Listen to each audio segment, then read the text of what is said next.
وقضى ربك ألا تعبدوا إلا إياه وبالوالدين إحسانا। কথা বলবেন না বাবা, প্লিজ নীরব থাকেন। খুব হৃদয় বিদারক কথা বলছি। আল্লাহ রাব্বুল আলামিন বলেন, তোমাদের উপর ইবাদতকে আবশ্যক করে দেওয়া হয়েছে। আল্লাহ তা'বুদু, তোমরা ইবাদত করবে না, ইল্লা ইয়াহু, একমাত্র আল্লাহ ছাড়া। কেন আপনি আল্লাহর ইবাদত করবেন? কারণটা কি? কারণ হলো আমার আল্লাহ আমাদের শুরুর মালিক, আমাদের শেষের মালিক। ইন্নাহু হুয়া ইউবদিউ ওয়া ইউঈদ। আল্লাহ রাব্বুল আলামিন হলো, বসো না, তোমাদের শুরুর মালিক, তোমাদের শেষের মালিক। এই জন্য যুবকের দল, ওই মালিকের কাছে আমার জবাবদিহিতা করা লাগবে। যেহেতু আমি মালিকের আন্ডারে গোলাম হইয়া দুনিয়াতে আমরা এসেছি। আমরা আল্লাহ গোলাম বানায়া পাঠাইছে।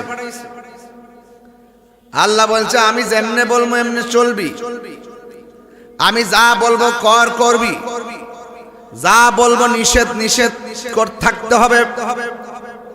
এই জন্য যুবক, পৃথিবীর মধ্যে অনেক ইবাদত আছে, এর মধ্যে আফদালুল ইবাদাতুস সালাত, সর্বোত্তম ইবাদতের নাম হলো নামাজ। জোরে কি সুবহানাল্লাহ বলা যাবে না? আল্লাহকে প্রশ্ন করি, আল্লাহ রোজা শ্রেষ্ঠ ইবাদত হলো না কেন?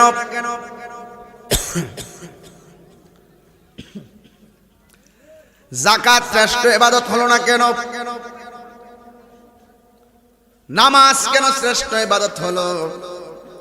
আমার নবী, আপনার নবী বলেছেন নামাজ এই জন্য শ্রেষ্ঠ ইবাদত হয়েছে, রোজা রাখলে কথা বলা যায়, যাকাত দিতে গেলে কথা বলা যায়, হজ করতে গেলে কথা বলা যায়, কিন্তু নামাজ এমন একটা বন্দেগী যেখানে দাঁড়ায়া গেলে দুনিয়ার কারোর সঙ্গে কথা বলা যায় না। আমার নবী বলে তোমরা কোরআন তেলাওয়াত করছো না, সরাসরি যেন আমার আল্লাহর সঙ্গে নামাজে কথা বলতেছো। আরে বড় করে বলেন না সুবহানাল্লাহ। আমরা আল্লাহর সঙ্গে কথা বলি হাসরের ময়দানে। 1 ইঞ্চি সামনে নামাজের হিসাব না দিয়া যেতে পারবে না, জবাব দিয়া যাওয়া লাগবে। দেখেন এখানে ইবাদতের কথা আল্লাহ বলছে। এই ইবাদতের পরে আল্লাহ রাব্বুল আলামিন বলে দিয়েছেন ওয়া বিল ওয়ালিদাইনি ইহসানা। কলিজাটা ফাইটটা দিতেছে মিয়া। এই মার্চের 1 তারিখ, 2 তারিখ, 3 তারিখ, 4, 5 তারিখে আমার আব্বা দুনিয়া থেকে বিদায় হয়ে গেছিল। বিষয়টা এমন সময় দিয়েছেন আমাকে নাড়া দিয়ে বলছে وبالوالدين إحسانا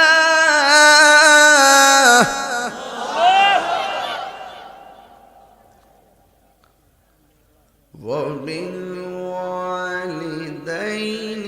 إحسانا।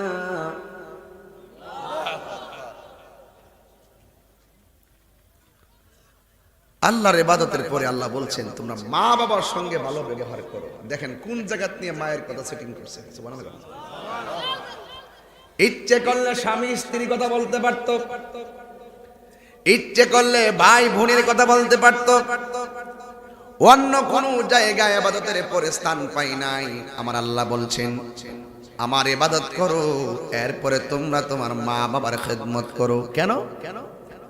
আমি আল্লাহ দুনিয়ায় বান্দা পাঠাবো, ওই বান্দা ইবাদত করবে।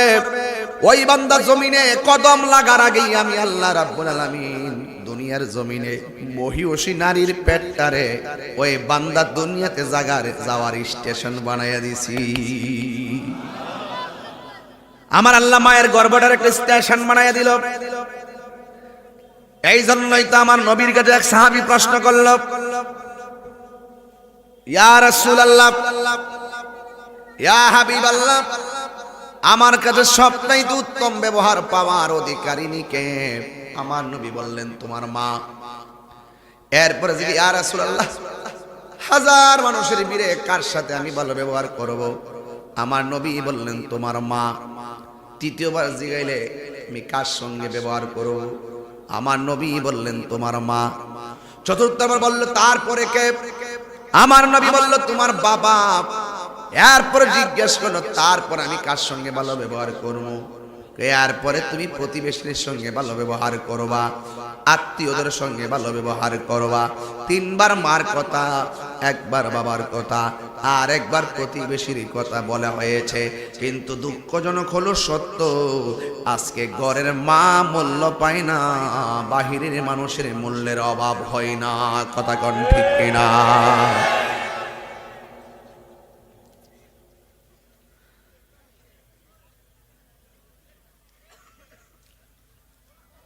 ঘরের মানুষের কদর নাই, বর্তমানে কদর উঠে গেছে। নিজের মায়ের মূল্যায়ন ঘরের মধ্যে নাই। মা বাবার সঙ্গে ভালো ব্যবহার করতে হবে। হুকুমটা কার? প্রশ্ন করবেন, হুজুর মা বাবার সঙ্গে আমরা কয়দিন ভালো ব্যবহার করব?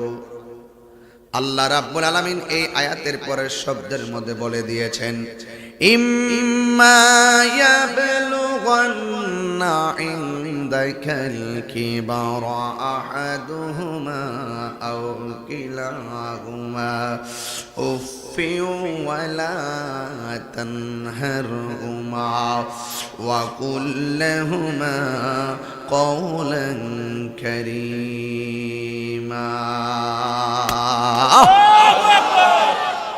পাগল, ও মায়ের পাগল সন্তানেরা শুনো, শুধুমাত্র মায়ের জওয়ান কালিমার সঙ্গে ভালো ব্যবহার করবা এটা না, আল্লাহ শিখাইয়া দিলেন খবরদার মা বাবা যদি বুড়াও হইয়া যায় তারপরও তাদের সঙ্গে ভালো ব্যবহার করা লাগবে। শুধুমাত্র তাই নয়, উফি ওয়ালা তানহারহুমা, এমন ভাবে ধমক দিও না যে মায়ের মুখ থেকে উফ শব্দটা বের হবে। মা যদি একবার বইলা বলা ইসরে পুত করলে কি, তাইলে মনে করবা যত কোটিপতি হও না কেন, মায়ের উফ শব্দের কারণে, দুঃখের ভাষা মুখ দিয়ে বের করার কারণে আমি চোখে দেখেছি বহুত কোটিপতি হিরো থেকে জিরো হইয়া গেছে। কথা বলেন ঠিক কিনা? আমার নবী বলে আল্লাহ সব মাফ করে দিতে পারে।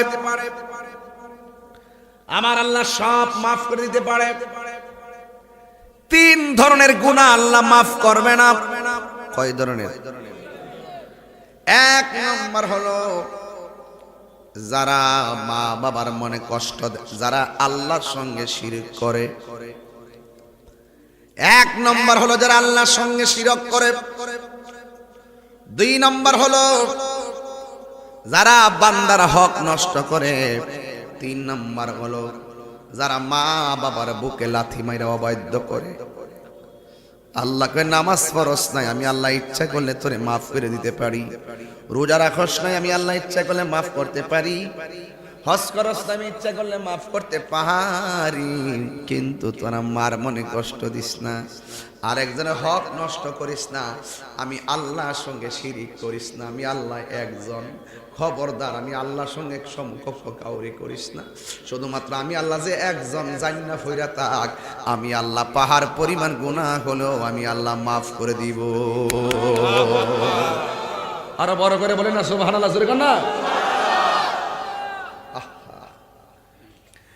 ইন্নাশ শিরকা লাযুলমুন আযীম।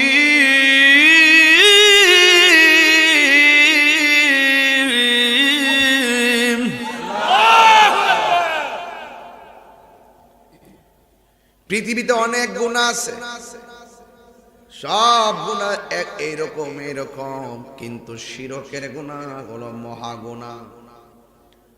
একমাত্র শিরিকটা যদি না করে, মার বুকে যদি লাথি না মারে, আরেকবারের হক যদি না মাইরা খায়, আমার আল্লাহ ওয়াদা করেছেন আমি আল্লাহ বাকি সবগুলা মাফ করে দিব।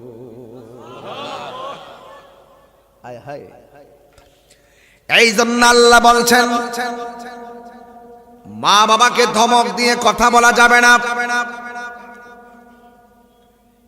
আল্লাহকে একটু শ্রীপুর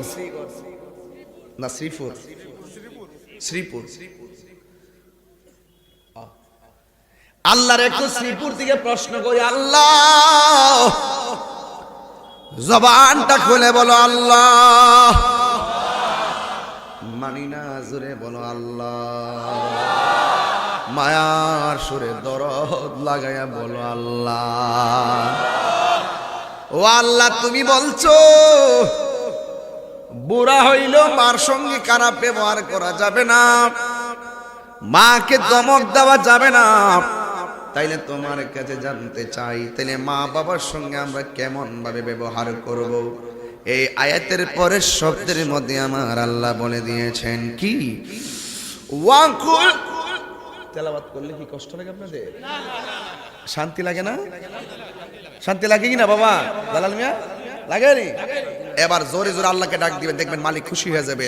আর আমরার গুনাহ ক্ষমা হোক আর না হোক আপত্তি করি না, আবার আল্লাহর ডাইকে ক্ষমা চামু। আল্লাহ যেন আজকের মাহফিলের উসিলায় এই এলাকার গুরুস্থানের কবর আযাব যেন মাফ করে দেয়। আমি আবার তিলাওয়াত করছি, দিল খুল্লা মার চেহারা বাপের চেহারা মুখে রেখে হাত তুলবেন, আল্লাহকে ডাক দিবেন। وَقُلْ لَهُمَا قَوْلًا كَرِيمًا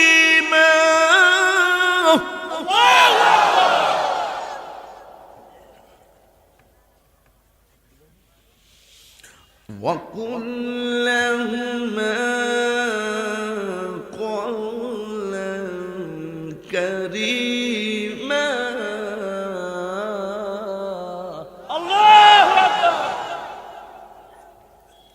বাড়ির পাশে একটা গাছ আছে, গাছটা যদি ফল না দেয় আপনাকে ছায়া দিবে, গাছটা কাটতেন না। বাপ মা যদি বুড়াও হইয়া যায়, লাতুর হইয়া গড়ে পইরও থাকে, মনে করবেন রহমত আছে।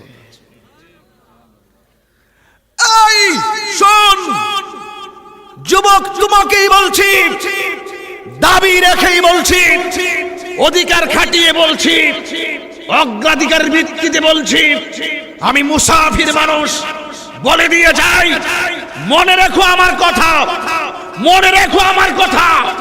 প্রতিষ্ঠানের সৌন্দর্য, ছাত্র ছাত্রী, মসজিদের সৌন্দর্য, মুসল্লি, ওয়াজ মাহফিলের সৌন্দর্য, শ্রোতা, তোমার ঘরের সৌন্দর্য, বুড়া বাপ মা। তিনবার আল্লাহকে ডাক দিয়ে আল্লাহু আকবার।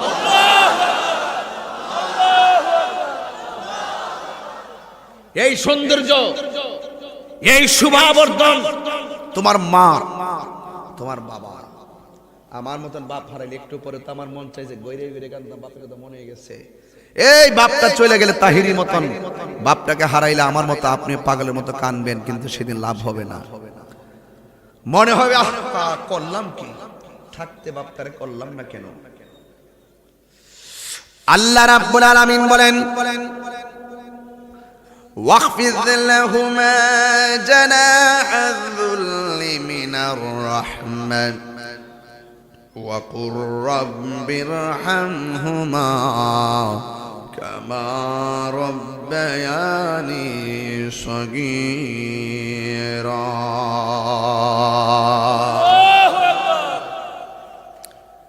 মা বাবার সঙ্গে মমতার চাদর বিছিয়ে কথা বলো, মা বাবার সঙ্গে ধমক দিয়া কথা বলো না, টাকার গরমে কথা বলিও না, শরীরের শক্তি দেখাইয়া ঝাড়ি মাইরো না। আল্লাহ বলছেন খবরদার, মা বাবার সঙ্গে মমতার চাদর বিছিয়ে কথা বলো। কারণটা কি? কারণ ওয়াহানা না আলা ওয়াহানিন, এই পৃথিবীর মধ্যে একটা মানুষ কষ্টের পর কষ্ট করে, ওই দুইটা মানুষের নাম হইল জনম দুঃখী বাবা আর জনম দুঃখিনী মা। জোরে জোরে কি আল্লাহু আকবার বলা যাবে না? জালাল মিয়া আর নজরুল সাহেব, হ্যাঁ, আর নজরুল সাহেব আপনার আব্বা আসেনি, এই যে দেখেন বাস্তব কি গর্ব করে দেখাইলো, এই তো। আর আমি যখন বাপের কথা বলছি, নজরুল ইসলামের আব্বা চোখের পানি ফালায় কাঁদতেছে, নিশ্চয়ই নজরুল ইসলাম সাহেব তার আব্বারে হারাইয়া ফালাইছে।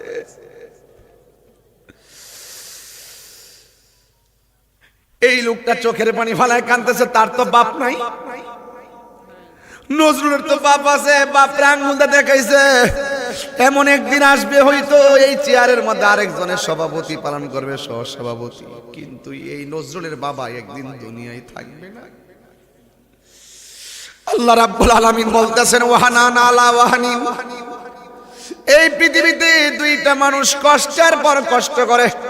একটা মানুষ আছে হাজার কষ্ট করলেও কপালের গাম লুঙ্গি দিয়া মুচ্ছা ঘরে ঢুকে, সন্তানরে বুঝতে দেয় না আমি কষ্ট করে বাজার করে আনছি। এটা কেউ না, এটা হলো তোমার জনম দুঃখী বাবা। কষ্ট হচ্ছে আপনাদের? একদম কাটায় কাটায় কথা বলবো, বেশি লম্বা চূড়া নয়, হেদায়েতের লক্ষ্যে বলছি। এরপর আরেকটা মানুষ ঘরের ভিতরে 2 দিন না খাইলো, পেটে ক্ষুধা থাকলেও কয় আমি আমার ক্ষুধা নাই। সন্তানের খাবারটা দেওয়ার জন্য লোকটা কয় আমার ক্ষুধা নাই। কোন মানুষে ক্ষুধা না থাকলে কইতো না, ক্ষুধা থাকলে কইতো না যে ক্ষুধা নাই। কিন্তু এই পৃথিবীতে একটা মানুষ বারবার টাইমে টাইমে না খাইলেও কয় আমি খাইছি, ক্ষুধা না থাকলে, ক্ষুধা থাকলেও কয় ক্ষুধা নাই। ওই মানুষটার নাম হলো জনম দুঃখিনী মা।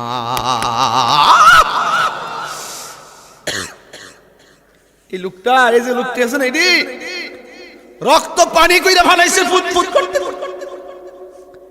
আমার বাপ আমারে মানুষ করতে গিয়ে জীবনটার জীবন বলে নাই, শরীরটার শরীর বলে নাই।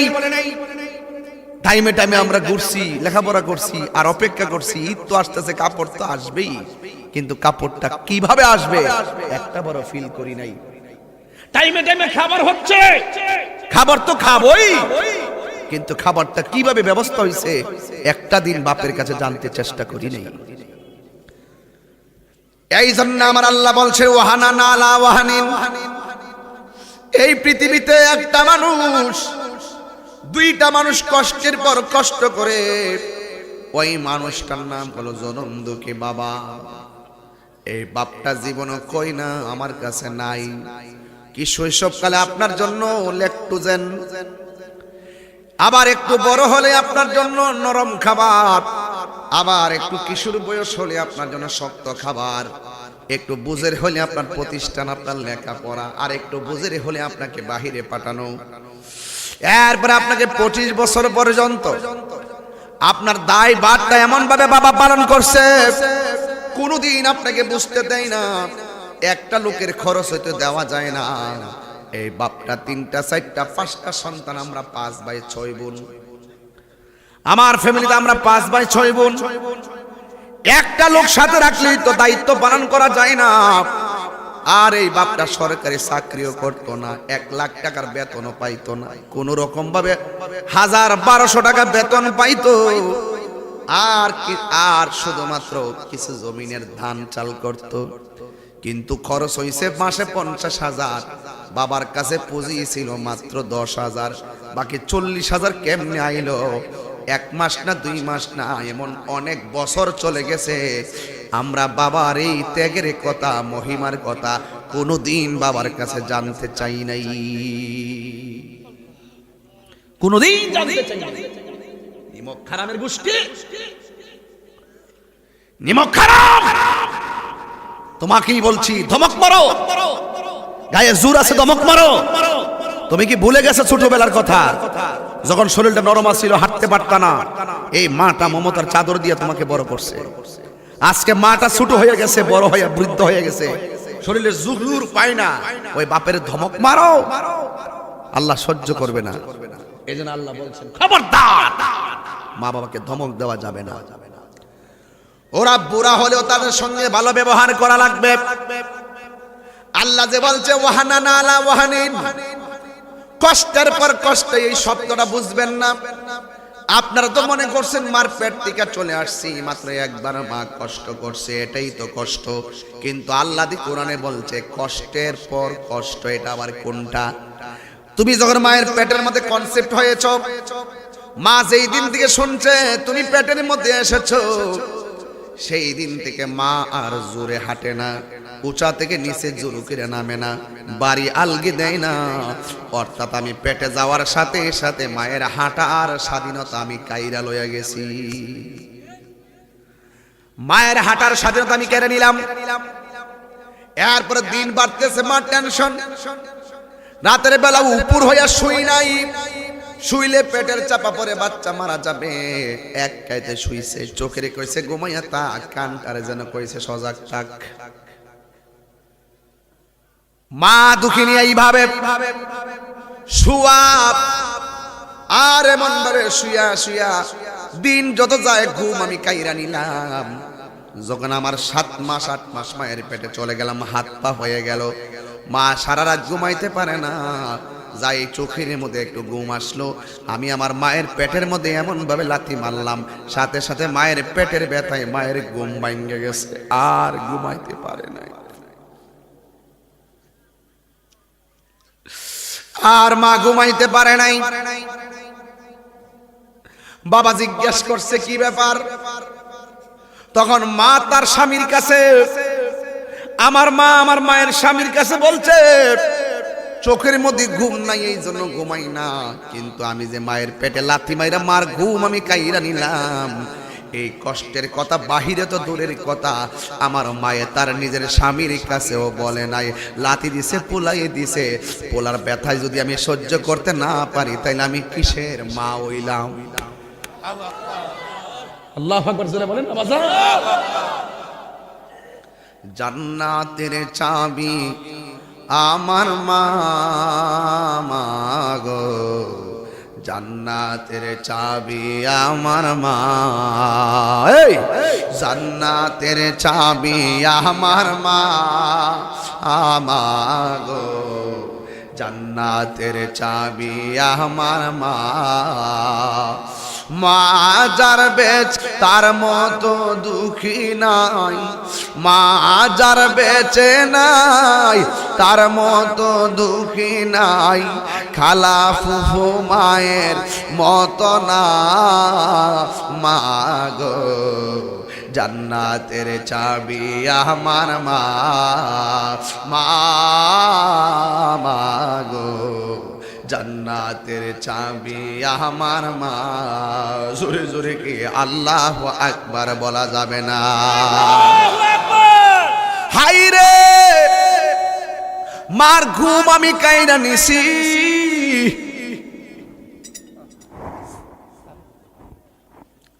আমার মা যখন প্লেট নিয়ে খাইতে বসছে, মুখের মধ্যে খাবার দিব, হুট করে প্লেটটা এইভাবে রাইখা দিছে। পাশের বাড়ির মহিলা জিজ্ঞাসা খাও না কেন? মা বলছে মুখের মধ্যে রুচি নাই। মানুষের কাছে ওই কথা বলে নাই, অথচ আমি পেটের মধ্যে তাইকা মায়ের তল পেটের মধ্যে লাথি মারলাম। আমার মায়ের সারা দিনের খাবারের রুচি আমি মার মুখ থেকে কাইরা নিয়েছি। মা পৃথিবীর কাউকে এই কষ্টের কথা ব্যক্ত করে নাই। এক যুবক ভাইয়ের আমার, ওয়াহানা নালা ওয়াহানিন, কষ্টের পর কষ্ট, ঘুম কাইরা নিলাম, এটা একটা কষ্ট। হাঁটা কাইরা নিলাম, হাঁটার স্বাধীনতা কাইরা নিলাম, এটা একটা কষ্ট। মা ঘুমাইছে, পেটে লাথি মারলাম, ঘুম কাইরা নিলাম, এটা একটা কষ্ট। মা খাইতে বসছে, আমি লাথি মারলাম, মায়ের খাবার কাইরা নিলাম, এটা আরেকটা কষ্ট। সবচাইতে বড় কষ্ট হলো যখন আমি ভূমিষ্ঠ গমু। ওই ভূমিষ্ঠ হওয়ার সময় তখন আমার মা পাশের বাড়ির মহিলারে কইছে আমার পেটটা ব্যথা করতেছে, মনে হয় যেন সন্তান ভূমিষ্ঠ ঘরের সময় হয়ে গেছে। দাইমা ঘরের মধ্যে আসলো, দরজা লাগাইয়া দিল, জানালা লাগাইয়া দিল। ওই দিন তোমার বাপ কি করে জানোনি? আমার বাবা কি করছে জানোনি? আরে বাবা আমিও তো বিয়ে করেছি। যেই দিন যখন শুনছি আমার স্ত্রী চূড়ান্ত পর্যায়ে বাচ্চা হবে, তখন আর খাবার মুখে তা যায় না। আল্লাহরে কইছি আল্লাহ বাচ্চার মারে ভালো রাখো, বাচ্চাটারে ভালো রাখো। আল্লাহ 5টা অঙ্গ ঠিক রেখে সুন্দর করে সহি সালামতে বাবুটারে দিও। দিও। এইভাবে আমরা দোয়া করেছি। পৃথিবীর সব বাবারা বাচ্চা হওয়ার সময় দেখবেন পাগলের মতো হইয়া যায়। ঠিক এমন ভাবে মা দুঃখিনী যখন ঘরের ভিতর দরজা লাগানো, ওই মুহূর্তে ঘন্টার পর ঘন্টা আমি মায়ের পেটের মধ্যে ছিলাম। দুনিয়াতে আসার সময় এক এক সময় এক এক লাথি মারতেছি, লাথি মাইরা মাইরা মারে বেহুশ করে ফেলাইতেছি, একটু পরে পানি দিয়া দিয়া মারে হুশ করে। এরপরে সন্তান হয় না, দরজা লাগাইয়া দে, আল্লাহ বিল্লাহ করে, মাথায় পানি দে, চিন্তা কইরো না, আল্লাহর উপরে ভরসা রাখো। দাইমাগুলো কত সান্ত্বনা দেয়, কিন্তু ডাক্তাররা বলেছে, বিজ্ঞান বলেছে, যতটুকু ব্যথা হলে মানুষ মারা যায় এর চাইতে কয়েক গুণ বেশি ব্যথা হয় মায়ের প্রসবের সময়। ও বন্ধুরি, ও আমার শ্রীপুরের বন্ধুরা, অনুরোধ কইরা বলি, আমার নবী আপনার নবী বলেছেন, কোন মহিলা যদি ডেলিভারিতে বাচ্চা প্রসব করতে যাইয়া দুনিয়া থেকে বিদায় হইয়া যায়, আমার আল্লাহ রাব্বুল আলামিন তার মরণটারে শহীদের খাতায় লিখে দিবে। আর বড় করে বলেন না সুবহানাল্লাহ। এই জন্য আমার যুবক ভাইরা, মা দুঃখিনী ঘন্টার পর ঘন্টা মৃত্যুর সঙ্গে পাঞ্জা লইরা দেখেন। ডাক্তাররা কিন্তু বলছে যতটুকু ব্যথা হলে মানুষ মারা যায় এর চাইতে 2 গুণ ব্যথা হবে, 3 গুণ ব্যথা হবে, এরপরে দেখেন মৃত্যু নিশ্চিত। কি বিজ্ঞান বলতেছে যতটুকু ব্যথা হলে মারা যায় এর চাইতে বেশি ব্যথা হয় সন্তান প্রসব হলে, এটাও কিন্তু নিশ্চিত। মা কিন্তু জানে মৃত্যু নিশ্চিত, এরপরেও জাদুমণির চেহারা দেখবার লাগা, সংসারের বাতিটা দেখবার লাগা, মায়ের জীবনের ঝুঁকি নিয়ে সন্তানকে পেটের মধ্যে কনসিভ করে ঘন্টার পর ঘন্টা, আলহামদুলিল্লাহ নগদ টাকা উঠছে 22,750 টাকা। জোরে বলেন মারহাবা। আর কি করবো, একটা মানুষকে সব করতে পারে নাকি? করছি তো, মাইক করছি, প্যান্ডেল করছি, এটা লাগবে না। আমার যুবক ভাইরা, এটা তোমরা নিজেরই পারবা, 5 জন যথেষ্ট। তোমরা যে আওয়াজ করে কর না আল্লাহু আকবার, আর বড় করে কর না ইয়া রাসূলুল্লাহ কর না। মায়ের কষ্টটা কি আপনারা অস্বীকার করতে পারবেন? এই অস্বীকার করতে পারবেন? মা বিছানার মধ্যে শোয়া, খুব মনোযোগ, খুব মনোযোগ। এক যুবক তোকেই বলছি, খুব মনোযোগ। মায়ের মনে কষ্ট দিয়া শ্রীপুর তাহিরির সামনে বৈশা ওয়াজ শুনবেন, আর বাড়ি থেকে মার বুকের মধ্যে লাথি মারবেন। আপনার মতো শ্রোতা তাহিরি দরকার নয়। হাত তুলে বলো ঠিক কিনা বলো। মায়ের মনে কষ্ট দিয়া তাহিরির কাছে মুরিদ হইয়া বাড়িতে গরু লইয়া যাবেন, মহিষ নিয়ে যাবেন, বাবা করবেন। আপনার মতো মুরিদ তাহিরি দরকার নাই। কথা বলেন ঠিক কিনা বলেন। পরিষ্কার কথা, ওইলে একটা সিলেবাস নিয়ে আজকে বাড়িতে যাবেন, ওয়াদা করে যাবেন, কোরআন আমার হাতে, ওয়াদা করে যাবেন, আমরা কোনোদিন বাপ মার মনে কষ্ট দিব না।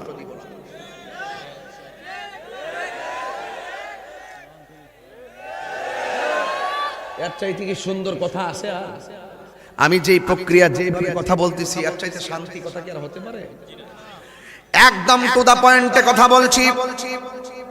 ঘন্টার পর বাপ, ঘন্টার পর ঘন্টা মা দুঃখিনী মরণের যন্ত্রণায় কাতরায়।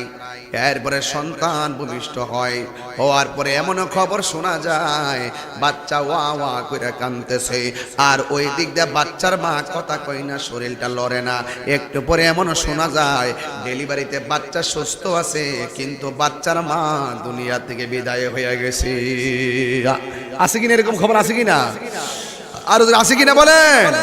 ওরে মায়ের কান্দন যাবত জীবন, 2 সাহার মাস বোনের কান্দন রে,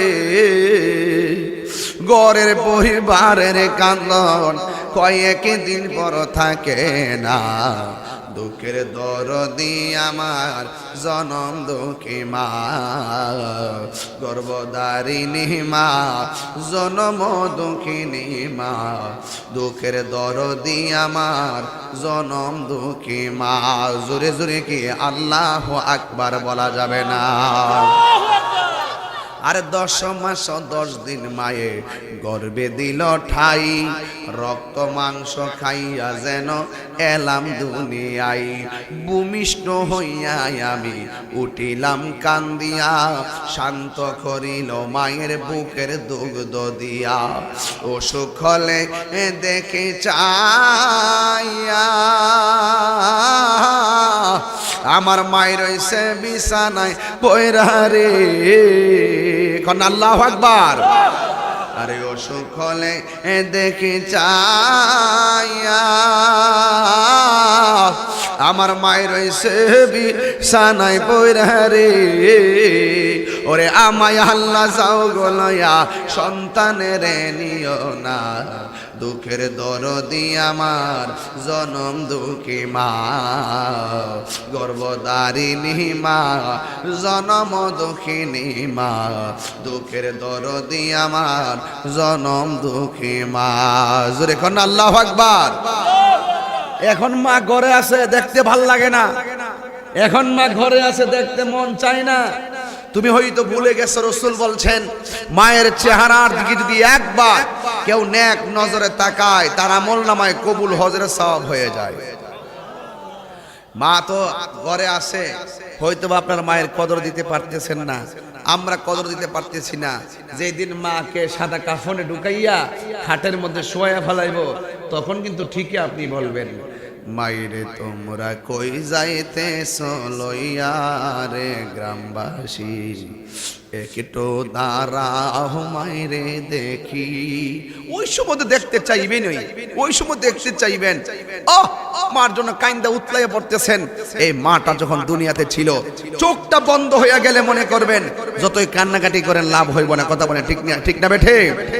ওরে সাদা কাফন পরাইয়া খাটের উপর শোয়াইয়া, কন্যা সাদা কাফন পরাইয়া খাটের উপর শোয়াইয়া, মাইরে তোমরা কই যাইতেছো লইয়া রে গ্রামবাসী, একটু দাঁড়াও মাইরে দেখি।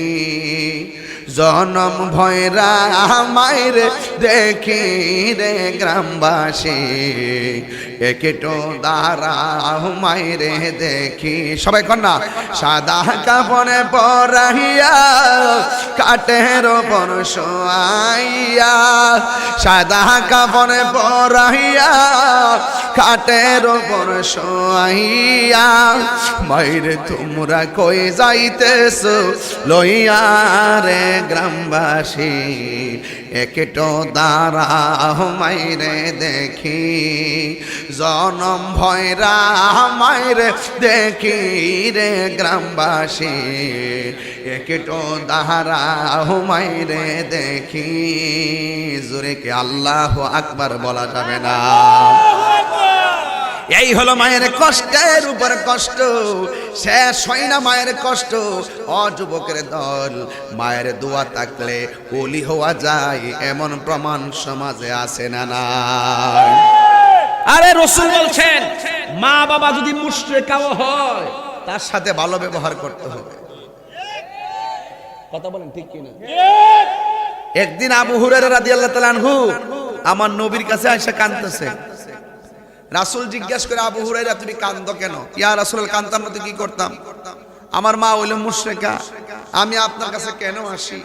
এই জন্য আমি বাড়িতে গেলে আমার মা আমারে মারে। আমার নবীকে, এই আবু হুরায়রা, তুমি কি মনে করে মার বিরুদ্ধে নালিশ দিতেছো? মার বিরুদ্ধে অভিযোগ করতেছো? সাবধান, মায়ের বিরুদ্ধে কোনো অভিযোগ চলবে, যাও বাড়িতে চলে যাও। আবু হুরায়রা রাদিয়াল্লাহু তাআলা আনহু বলেন, ইয়া রাসূলুল্লাহ, আমি নালিশ দিচ্ছি না, আজকে একটা কথা বলবো, আপনি রাসূল আমার আম্মার জন্য দোয়া করেন। সুবহানাল্লাহ। এই আওয়াজে মানি না, জোরে কন্যা সুবহানাল্লাহ। কি করেন? দোয়া চাই, একটা দৌড় দিছে আবু হুরায়রা। আচ্ছা ইনশাআল্লাহ বাবা, তোমার শরীরে লাগবে হাতটা, হ্যাঁ একটু তোলো, অসুবিধা নেই। এই যুবক শুনেন, আবু হুরায়রা রাদিয়াল্লাহু তাআলা দোয়া চাইছে। দোয়া চাইয়া দোয়ায় হাত না তুললে বাড়ির দিকে দৌড় দিছে। সাহাবীরা জিজ্ঞাসা, আবু হুরায়রা তুমি দোয়া চাইছো নবীর সাথে, নবী হাত তুলতেছো, তুমি হাত তুলে আমিন বলো। আবু হুরায়রা রাদিয়াল্লাহু তাআলা আনহু বলেন, আমি বাড়ি যাইতেছি, আজকে আমি দেখতে চাই আমি আবু হুরায়রাকে বাড়িতে যাই আগে পৌঁছি নাকি আমার নবীর দোয়াটা আল্লাহর কাছে আগে পৌঁছে। আরে বড় করে কন্যা সুবহানাল্লাহ।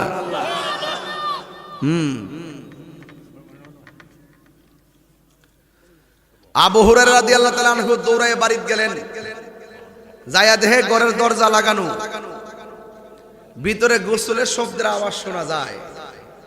আবু হুরায়রা রাদিয়াল্লাহু তাআলা আনহু ডাক দিলেন, মা। এতদিন মারে ডাক দিলে মা কই গেছিলি, এদিকে আয়, পিটাইতো। আর আজকে যখন ডাক দিছে মা ভিতর থেকে, আবু হুরায়রা একটু দাঁড়াও বাবা, আমি আসতেছি। আবু হুরায়রা রাদিয়াল্লাহু তাআলা আনহু কয়, মায়ের কণ্ঠ শুনে আমি বুঝা ফেলাইছি আমার নবীর দোয়া কবুল হয়ে গেছে। আরো বড় করে বলেন না সুবহানাল্লাহ, বলেন না। কি বুঝলেন? নবী বলছে, আবু হুরায়রা মায়ের বিরুদ্ধে কোনো অভিযোগ চলবে না, দমক দিলে দিছে। মা তোমার দমক দিছে, পাশের বাড়ি সর্দার লইয়া মায়ের বিরুদ্ধে নালিশ জমাইছো। মা কই, পুত্রে পাশের বাড়িতে নালিশ না দিয়া তুই যদি আমারে একটা কিছু কইতি মনটা বুঝ দিতাম, খুব কষ্ট পাইছি পুত। আমি তো তোর দমক দিছি তোর ভালোর জন্য, তুই পাশের বাড়ির মানুষের কাছে আমার বিরুদ্ধে বিচার দিছস, তুই কষ্ট পাইছস না? আর তুই যখন পেটে ছিলি তখন আমার পেটে হাজার লাথি মাইরা কষ্ট দিছ, আমি বাইরে বলবো দূরের কথা, তোর বাপের কাছেই তোর লাথির কষ্টের কথা বলি নাই। তোর ফুলা ফান্ডি এখন ঠিক ঠিক আছে, বিয়াটা করলো আর ঠিক মুখ দাইতো না। কথা কোন ঠিক না বেটি? বিয়াটা করলে শিরা বন্ধ হয়ে যাবো। কারে দিছে? মাশাআল্লাহ। মায়ের ওয়াজ শুননা দুইজন আমার কিছু হাদিয়া দিছে, মারহাবা কোন। এই হাদিয়াটা আমি এই খুদে বক্তকে দিয়ে দিলাম, মারহাবা বলেন। মালিক হয়েছে আমি, আমি দিয়েছি খুদে বক্তকে, যদি বলেন না মারহাবা। দুনিয়া তার থাকবে কি বাবা, ভালোবাসাটাই থাকবে। কথা বলেন না কেন? মার মনে কষ্ট দিয়ে ফিরের বাড়িতে গরু লয়ে যায়, বাপ রান খাইতে রান, থাপড়ে দাঁত ফালানো দরকার। আর যে ফির কইব যে মা বাপ লাগতো না, আমি তো তোর সব, এটা ফির না, এটা বন্ড নাম্বার 1। পরিষ্কার কথা, দাওয়াত করলে করবো, না করলে না, হক কথা কইয়া যান। তবে আপনার আওয়াজে আমি দুর্বল হইতেছি, আপনারা একটু আওয়াজ আস্তে আস্তে করেন। যেই ফিরে কইব মা বাপ লাগতো না, আমি তোর সব, এটা কি ফির?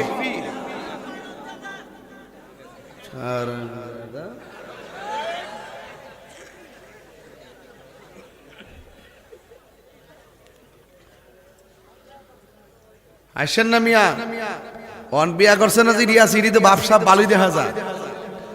বিয়াটা করলই তো রংটা পাল্টে জায়গা।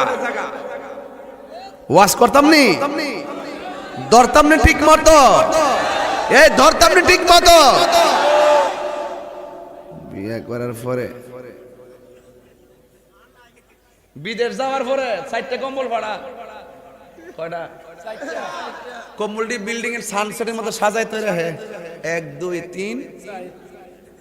মা যায় শীতের দিন কো বগো চা কম্বল তো 4টা আছে, একটা খুললা দাও, খুব শীত করতেছে। বউ কো সকালে দি মনে, কোন সময় দিব? সকালে দি মনে। কইয়া তাই না ঘুমাই রইছে, আর মা এই কাপড়টা দিয়া কোন রকম ভাবে এমনি কাটাইছে পর্দা। মা তো দুঃখ লাগলে মেয়ের কাছে কই গো তোর ভাইয়ের বোর কাছে এটা চাইছিলাম, দিছে না কোন? ওই বইনে তখন জিগা, ভাবি আম্মা মুরব্বী মানুষ চাইছে, কম্বল তো ফুরি রইছে, আমনে রাত্রে কম্বলটা দেওয়ার দরকার ছিল, এটা উচিত হইছে না। তখন এই বউটা তখন জামাই যখন আয় তোমার মা তো আমার কই, আবার তোমার বইনটা লাগাই দিছে। ওয়াজটা না মিললে আমার কাছে কইয়েন, ওয়াজটা না মিললে আমার কাছে কইেন, কথা কোন ঠিক না বেটে? বইনটা যদি কইও তাই এটা হক কথা কইছে, কথা বলেন ঠিক না বেটে? এরপরে লাস্টে ওই যে বেচারের কাছে কইছে জামাই খান, কন্যা ঠিক তো কি গো তোমার যে কিতা কইছে, মা কফুত তুই কিতা কসাবার, তোর বউ রাত্রে আমারে শীত কম্বল দিছে না, তোর বইনে জিগাইছে আর কি কম্বলটা দিছে না কি লেগা, তো কি দিছে তাই কোন লাগবো, আর তুমি কম্বল তুমি কি রাত্রে যে সাউন্ড লাগবো, আমি আসলাম না। মা কফুত কম্বল আমার রাখতো না, তুমি ফুত তাহ। এই একটা গড় লাগছে। লাস্টে বইন আইছে যেদিন বাপের বাড়ি, তখন ওই আগের বিষটা ডালতাছে, কথা কনা কিতা কনা কথা কনা। লাস্টে ক আমার আমার বায়ের টিহার কিনে হইতো কম্বল, আর মা কো আমার ফুতের কম্বল হইতো, ফুতের টিহার কিনে হইতো, তুমি আমারে দিছো না বউ, এটা কাজটা ভালো করছো না। এমনি বউ এটা কয় হ্যাঁ হ্যাঁ এটা আমার জামাই টিহার কিনে। যে বউ শাশুড়ির মুখে মুখে কয় আমার জামাইয়ের কেনা, ওই বউকে বাড়ি থেকে বের করে দেওয়া উচিত। যেই মা 10 মাস 10 দিন, যেই মা 10 মাস 10 দিন গর্ভে ধারণ করলো, লাথি খাইলো, ঘুম হারাম করলো, টাকা পয়সা নষ্ট করলো, 20-25 বছর অতিক্রম করাইলো, সরকারি চাকরি নেওয়াইলো, লেখাপড়া করাইয়া তিলে তিলে 25টা বছর লেখাপড়া করাইলো, আর 3 মাস হইছে না বিয়া হইছে, আইই ক আমার জামাই। হাত তুলে কো, হাত তুলে কো, হাত তুলে কো।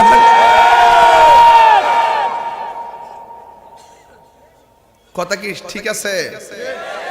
কথা কি ঠিক আছে? বউ কোনদিন মাত্র না রনই বউ আফন ও আবলোসন। আবলোসন মানে আবুল হোসেন, কারণ আবুল হোসেন কইলে আবার ফেস লাগে যাবো, এলাকাতে আবুল হোসেন আছে, আর আবুল হোসেন কইলে ফেস লাগতো না। বউ কোনদিন মাত্র না রনই বউ আফন ও আবলোসন, বউ কোনদিন মাত্র না রনই বউ আফন। বউ তোরে ভালোবাসিব কমলগঞ্জ থেকে লাল শাড়ি কিনা দিবি যতক্ষণ। জোরে কইতে বক, জোরে কইতে বক, ঠিক না বেটে? বউ কোনদিন মাত্র না রনই বউ আফন ও আবলোসন, বউ কোনদিন মাত্র না রনই বউ আফন, ঠিক কিনা? ফোয়ার যদি কোনো জায়গায় আফদ বিপদ হয়, বউয়ের আগে মা জানুন কথা মিশা নয়। ফুয়ার যদি কোনো জায়গায় আফদ বিপদ হয়, বউয়ের আগে মা জানুন কথা মিশা নয়। বউ তোর জানতেন একটা গেলে একটাই বউ,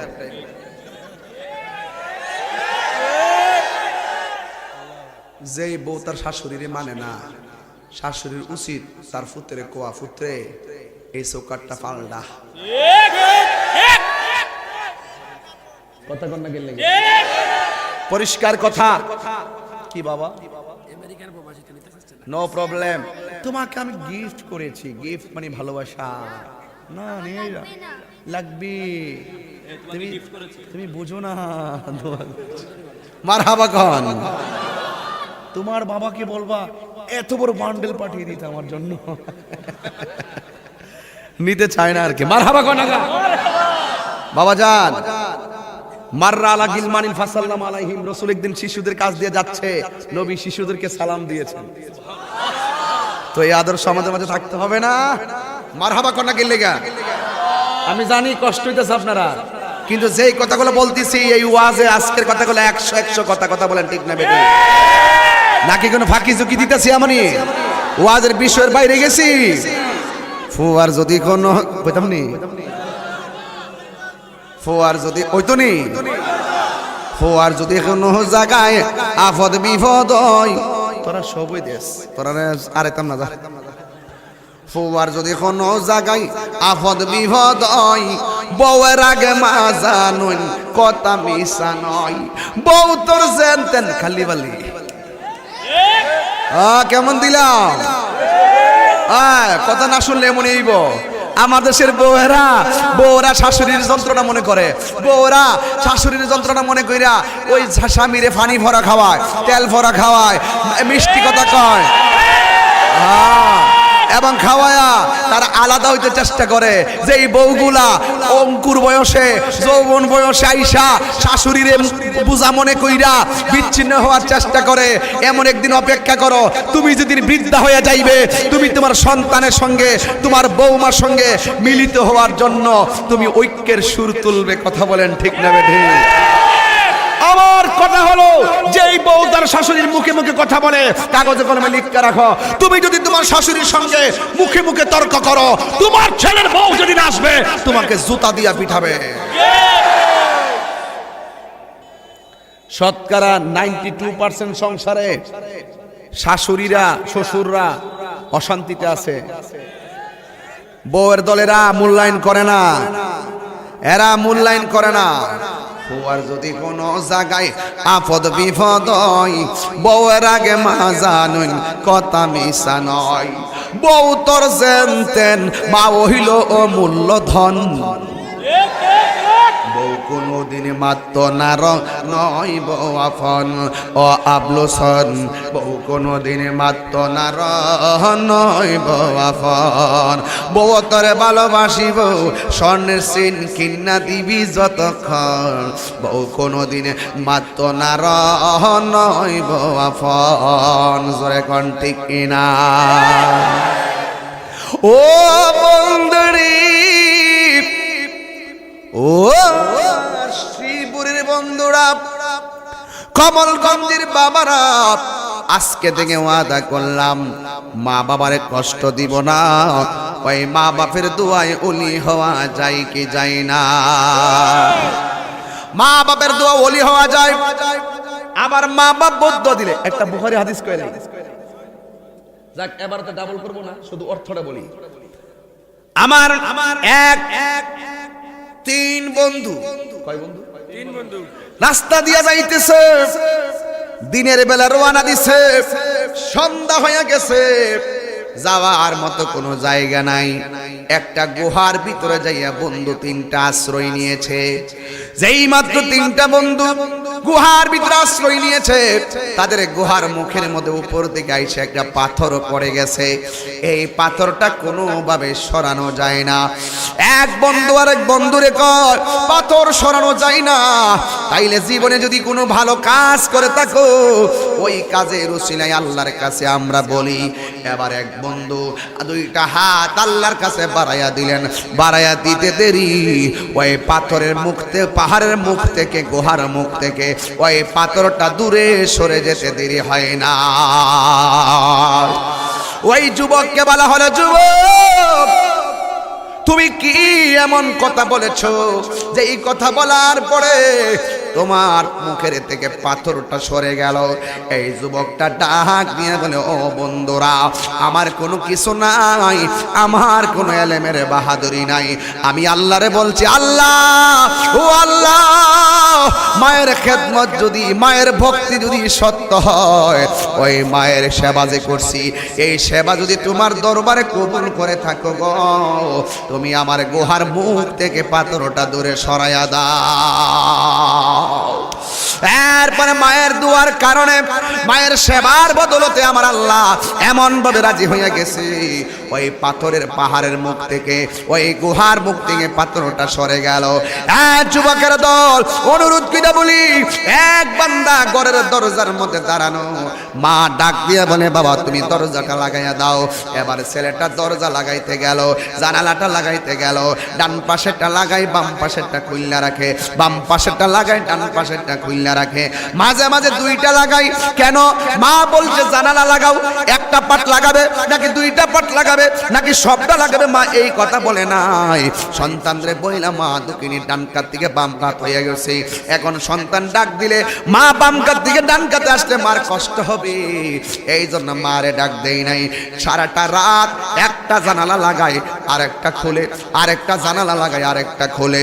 ও বন্ধুরি, ও যুবকের দল, এবার মা দুঃখিনী এবার যখন ঘুম থেকে উঠলো তাহাজ্জুদের নামাজের টাইম, ওইটা দেখতেছে আর একমাত্র সন্তান একবার জানালা একটা লাগাই আর একটা খুলে, আর একটা লাগাই আর একটা খুলে, এমন ভাবে যখন লাগাই আর খুলে ওই মুহূর্তে মা ডাক দিয়া গেলে, বাবারে তুমি এত রাইতে এখানের মধ্যে কি করতেছো? ছেলেটা ডাক দিয়া বলে, আম্মা গো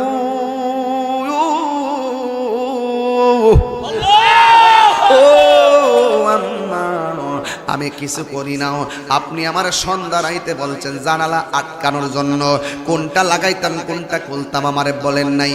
আপনার কষ্টের কথা চিন্তা কইরা আমি সারা রাত পাল্টায় পাল্টায় আপনার বাতাস খাওয়াইছি। মা ডাক দিয়া কয়, অফুত আমার আরামের জন্য তুই রাতের ঘুম হারাম কইরা দিলি। তাড়াতাড়ি মা ওযু করলেন, তাহাজ্জুদের নামাজের মুসল্লার মধ্যে মা দাঁড়াইয়া আল্লাহর কাছে দুইটা হাত বাড়ায় কয়, আল্লাহ, জবানটা খুইলা বলো আল্লাহ, আর বড় করে বলো আল্লাহ।